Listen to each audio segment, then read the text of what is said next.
Hello दोस्तों, आपका एक बार फिर से स्वागत है आपका अपना यूट्यूब चैनल पीसी क्लासेस में। और मैं हूँ प्रशांत चक्रवर्ती। जैसे कि आप लोग जानते हैं, क्लास 12 का पॉलिटिकल साइंस में जो है एक सीरीज चल रही है लेसन 3 का समकालीन विश्व में अमेरिकी वर्चस्व। इसका पार्ट 1 मैंने बनाया है, आप लोग प्लेलिस्ट में जाकर देख लीजिए। और मैं आज इसको कंटिन्यू करूँगा, पार्ट 2 में है कि मैंने आपको इसके पहले बताया था कि नई विश्व व्यवस्था की शुरुआत बताई थी। उसके बाद मैंने आपको क्लिंटन का दौर बताया था। तो मैंने आपको शुरू में बताया था कि कुवैत पर जो है हमला किया गया है। इराक ने हमला करता है 1990 के दशक में, यानी अगस्त 1990 में। और किस तरह संयुक्त राष्ट्र संघ ने उस पर चुप्पी साध लेती है और 34 देशों की मिलीजुली सेनाओं ने इराक के विरुद्ध हमला करता है और फिर इराक को हरा के खुद का सरकार वहाँ पर कायम करता है। सद्दाम हुसैन की पार्टी हार जाती है। और फिर इसके बाद मैंने क्रमशः देखा था क्लिंटन का दौर में कि प्रथम खाली युद्ध जीतने के बाद जॉर्ज बुश जो है 1992 में डेमोक्रेटिक पार्टी के उम्मीदवार जो थे विलियम जेफरसन, क्लिंटन से राष्ट्रपति पद का चुनाव हारते हैं और पुनः वो 1996 में दोबारा चुनाव जीतते हैं और फिर से 8 साल तक राष्ट्रपति के पद पर बने रहते हैं। ये सारी चीज़ मैंने आपको बताई थी।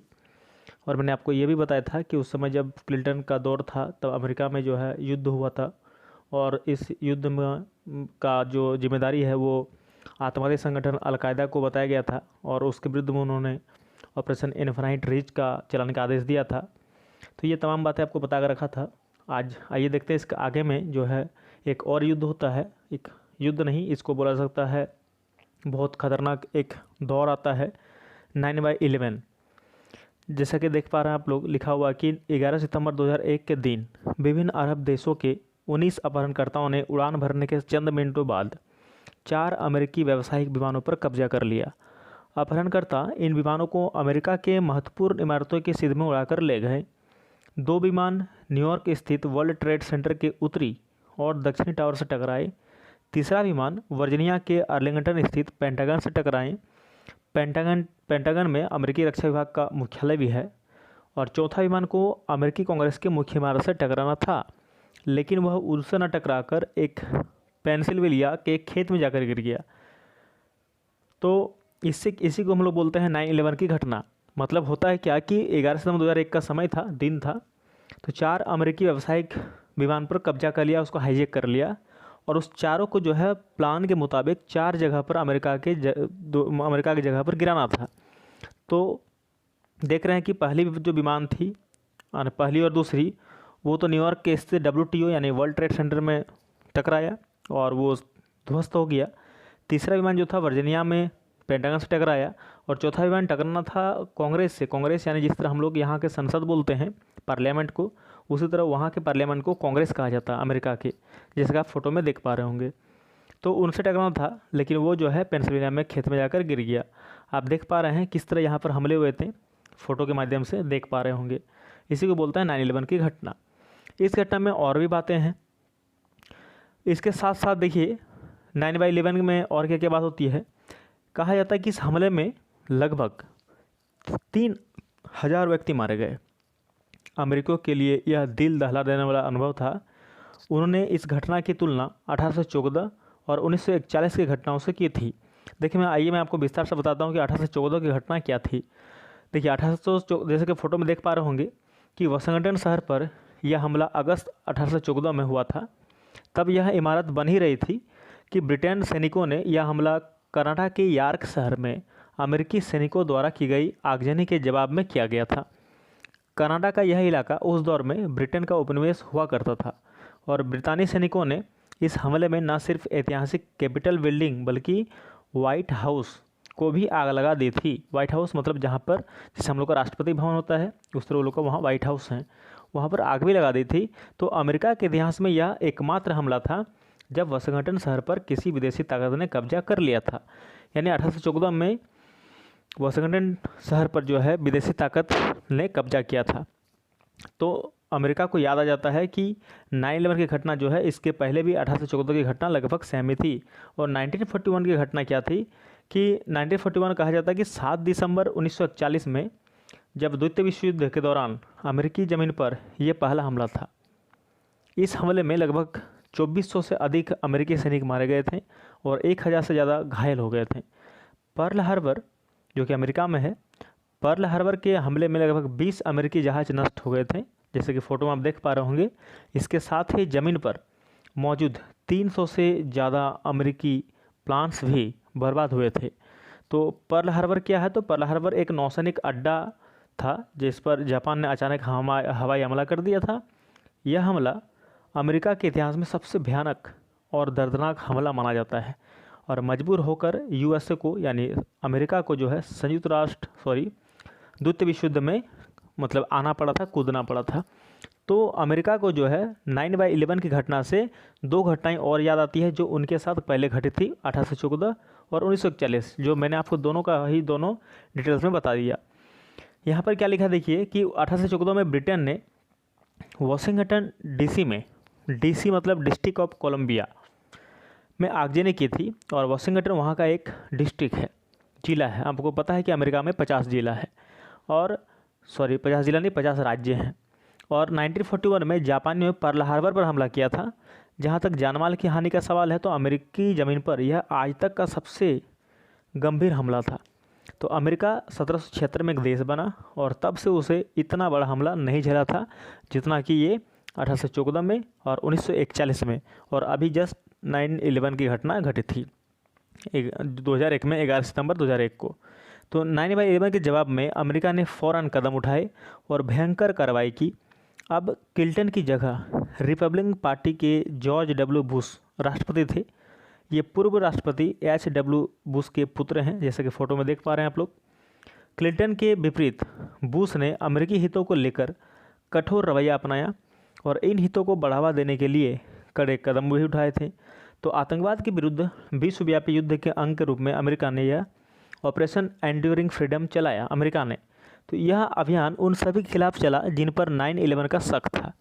मतलब अमेरिका उन सभी देशों से बदला लेना चाहते थे जिस पर उनको शक था या जिन पर उनको थोड़ा बहुत भी डाउट था कि 11 सितंबर 2001 को जो हमला हुई थी इन्हीं कारणों, तो उनके विरुद्ध में अभियान चलाया और उस अभियान का नाम था ऑपरेशन एंड्यूरिंग फ्रीडम। इस अभियान में मुख्य निशाना जो है अलकायदा और अफगानिस्तान के तालिबान शासन को बनाया गया था। तालिबान के शासन के पांव जल्दी ही उखड़ गए, लेकिन तालिबान और अलकायदा के अवशेष अब भी सक्रिय है। तो 9/11 की घटना के बाद से अब तक इनकी तरफ से पश्चिमी मुल्कों में कई जगहों पर हमले हुए हैं और इससे इनकी सक्रियता की बात स्पष्ट होती है या हो जाती है। तो अमेरिकी सेना ने पूरे विश्व में गिरफ्तारियां की। अक्सर गिरफ्तार लोगों के बारे में उनकी सरकार को जानकारी नहीं दी गई थी। तो गिरफ्तार लोगों को अलग अलग देशों में भेजा गया और कहा जाता है कि उन्हें खुफिया जेलखानों में बंदी बनाकर भी रखा गया था जहां किसी को उसकी कोई खबर नहीं थी। क्यूबा के निकट अमेरिकी नौसेना का एक ठिकाना ग्वांतानामो में है, वहीं पर बहुत सारे सैनिकों को भी रखा गया था। तो कुछ बंदी को वहाँ भी रखा गया था। इस जगह रखे गए बंदियों को यानी गिरफ्तार लोगों को न तो अंतर्राष्ट्रीय कानूनों की सुरक्षा प्राप्त है और न ही अपने देश या अमेरिका के कानूनों की। तो संयुक्त राष्ट्र संघ के प्रतिनिधियों तक इन बंदियों से मिलने की अनुमति भी नहीं दी गई थी। यानी देखा जा सकता है कि यहाँ पर भी अमेरिका ने अपना वर्चस्व दिखाया कि किस तरह हम जो है अपने आप में कानून है और किसी का भी बात को ना मानेंगे। ऐसा उन लोगों को लगता है कि कसम खा कर रखा हुआ है और अपने मन से सबको उठा के जहाँ सका वहीं पर रख दिया और किसी से मिलने तक की भी इजाज़त नहीं दी गई थी। चलिए मैं आपको और भी 9/11 के बारे में कुछ घटनाएं आपको बता रहा हूँ, आप इसको सुन सकते हैं, देख सकते हैं, जो कि आपको पहली बार पता होती है कि साल 2001 में 11 सितंबर को अमेरिका में हुए आतंकी हमले ने पूरे दुनिया को हिलाकर रख दिया था। इस हमले में अमेरिका का वर्ल्ड ट्रेड सेंटर पूरी तरह से ध्वस्त हो गया था। अमेरिका में हुए इन हमलों के लिए अलकायदा के 19 आतंकवादियों ने 4 विमान हाईजैक किए थे। 2 विमानों को वर्ल्ड ट्रेड सेंटर के टावर्स में एक टकरा दिया था, जबकि तीसरे विमान से पेंटागन पर हमला किया था और एक विमान जिसको कांग्रेस से टकराना था, मतलब वहाँ के संसद से, लेकिन वो वहाँ पर न टकरा कर पेंसिल्वेनिया के खेत में जाकर क्रैश हो गया था। इसी को 9/11 कहा जाता है। मैंने आपको ये पहले ही बता चुका हूँ। देखिए उसके बाद कुछ फ़ोटो देखिए, आप फोटो से अंदाजा लगा सकते हैं कि कितना ध्वस्त हुआ होगा उस समय। यहाँ देखिए 9/11 वर्ल्ड ट्रेड पर सेंटर पर जो हमला हुआ था। उनके बाद देखिए वर्ल्ड ट्रेड सेंटर के दोनों टावर को ध्वस्त होते ही लोगों की चीख पुकार मच गई और उठते धूल के गुबार को पूरी दुनिया ने अपने टीवी सेट पर देखा था। अमेरिका में हुए इन हमलों में 2,996 लोगों की मौत हो गई थी और 6,000 से ज़्यादा लोग घायल हुए थे। उस समय जॉर्ज डब्ल्यू बुश अमेरिका के राष्ट्रपति थे। इसमें भी देख सकते हैं आप लोग वर्ल्ड ट्रेड सेंटर का यही बात जो है, एक और हमला है ना। तो वर्ल्ड ट्रेड सेंटर की इमारतों के गिरने की वजह से लाखों टन मलबा जमा हो गया था, जिसे बाद में दुनिया के कई देशों में भेजा गया। इतिहास के सबसे बड़े आतंकी हमले को अलकायदा के आतंकियों ने अंजाम दिया था और कहा जाता है कि इस हमले के पीछे लादेन का हाथ था, जैसे कि फ़ोटो में देख पा रहे हैं, यह है लादेन, ओसामा बिन लादेन। तो बुश ने यानी जॉर्ज डब्ल्यू बुश ने तत्कालीन उपराष्ट्रपति डिक चेनी से कहा था कि हम युद्ध के मैदान में हैं। उन्होंने अपने सहयोगियों से आगे कहा कि जब हम गुनहगारों को पकड़ेंगे तो वे मुझे पसंद नहीं आएंगे, उन्हें इसकी भारी कीमत चुकानी होगी। दिल दहला देने वाले इस हमले के पीछे अलकायदा सरगना ओसामा बिन लादेन का हाथ था, ऐसा कहा गया था।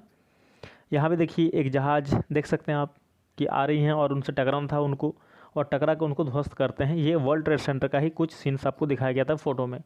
हालांकि अमेरिका ने इस हमले का बदला लिया और पाक के यानी पाकिस्तान के एबटाबाद में 2 मई 2011 को अमेरिकी कमांडो ने एक ऑपरेशन में al Qaeda chief Osama bin Laden को मौत का घाट उतार दिया। इस हमले के बाद अमेरिका ने सुरक्षा नीति में व्यापक बदलाव किए, पर आज भी अमेरिका पर आतंकी खतरा कम नहीं हुआ है। तो ये था इसका पूरा घटना। और भी है, जैसे कि बताना चाहूँगा कि इसमें इतना आग लगा था कि इसको 100 दिन में ही बुझा पाया गया था। उसके बाद देखिए 9/11 की घटना के बाद उनका मुख्य बिंदु मैंने बता दिया आपको। उसके बाद इराक पर आक्रमण 2003 के 19 मार्च को अमेरिका ने ऑपरेशन इराकी फ्रीडम के कूटनाम से इराक पर सैन्य हमला किया। इसमें टोटल 4 ऑपरेशन के बारे में पढ़ेंगे, जैसे मैंने आपको पढ़ाई दिया, ऑपरेशन डेजर्ट स्टॉर्म, फिर इन्फिनाइट रीच, एंड्यूरिंग, उसके बाद इराकी फ्रीडम। तो अमेरिकी अगुवाई वाले कॉलिशन ऑफ विलिंग्स में 40 से ज़्यादा देश शामिल हुए थे। संयुक्त राष्ट्र संघ ने इराक पर इस हमले की अनुमति नहीं दी थी, यानी उस समय UNO यूनाइटेड नेशंस ऑर्गेनाइजेशन जो है अमेरिका को इराक पर हमला करने की अनुमति नहीं दी थी। जिस तरह पहले आपको पता था कि जब इराक ने कुवैत पर हमला किया था, मतलब उसको जब ले लिया था अपने कब्जे में, तो उस समय UNO ने कुछ नहीं कहा था, लेकिन इस बार कह रहे हैं कि इराक पर हमला मत करो क्योंकि शायद इनके खिलाफ कोई सबूत ना होगा। तो दिखावे के लिए कहा गया कि सामूहिक संहार के हथियार, वेपन्स ऑफ मास डिस्ट्रक्शन बनाने से रोकने के लिए इराक पर हमला किया गया है।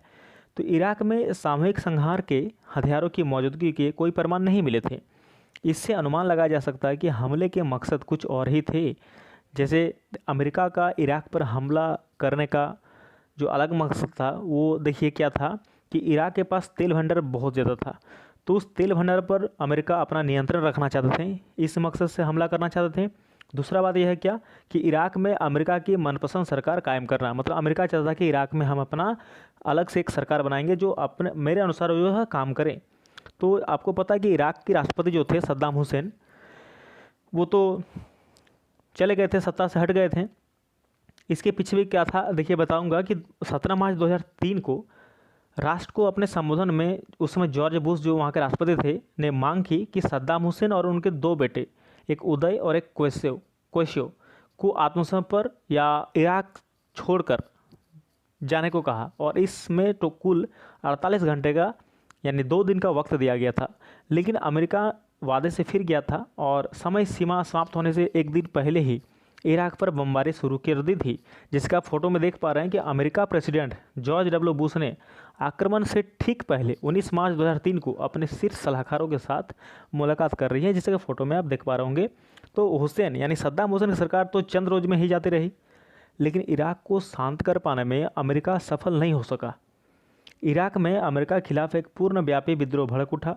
अमेरिका के 3000 सैनिक इस युद्ध में मरे, जबकि इराक के सैनिक कहीं ज़्यादा बड़ी संख्या में मारे गए थे। बिल्कुल सही बात है, क्योंकि अमेरिका के पास सैनिक संगठन बहुत ज़्यादा मजबूत था। तो एक अनुमान लगाया जा सकता है और लगाया भी गया था कि अमेरिका हमले के बाद से लगभग 50,000 नागरिक मारे गए थे। अब यह बात बड़े व्यापक रूप से मानी जा रही है कि एक महत्वपूर्ण अर्थ में इराक पर अमेरिकी हमला सैन्य और राजनीतिक धरातल पर असफल सिद्ध हुआ है। तो इसी कारण अगर हम विश्व राजनीति को समझना चाहे तो हमें विश्व के विभिन्न देशों के बीच शक्ति के बंटवारों को समझना पड़ेगा। उदाहरण के लिए शीत युद्ध के समय, यानी शीत युद्ध स्टार्ट होती है 1945 को, 1991 में समाप्त होती है। इस समय दो अलग अलग गुटों में शामिल देशों के बीच ताकत का बंटवारा था। एक तरफ था यूएसए और एक तरफ था यूएसएसआर। तो शीत युद्ध के समय अमेरिका और सोवियत संघ इन दो अलग अलग शक्ति केंद्रों के अगुवा थे। तो सोवियत संघ के पतन के बाद दुनिया में एकमात्र महाशक्ति सिर्फ अमेरिका ही बचा।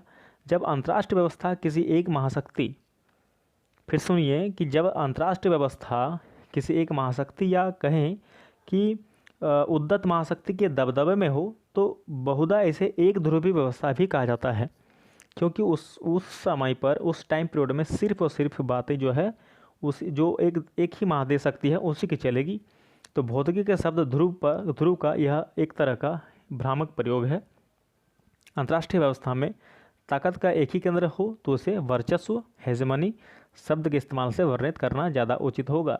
तो इसी कारण से अमेरिका ने जगह जगह पर जहाँ भी मौका मिला वहाँ पर अपना वर्चस्व कायम करने और दुनिया को दिखाने का जो है एक नमूना पेश किया। आपको सामने पता है, इराक पर, जापान पर, जिधर भी देखिए यूएसएसआर पर, सब में जो है अपना वर्चस्व दिखाया, अपना ताकत का इस्तेमाल करके उसको दिखाया गया था और किस तरह उसके सैनिक थे उनको भी दिखाया गया था। तो ये वीडियो जो है आपके लिए बहुत ही यूज़फुल हुआ होगा, आपको समझ में आया होगा।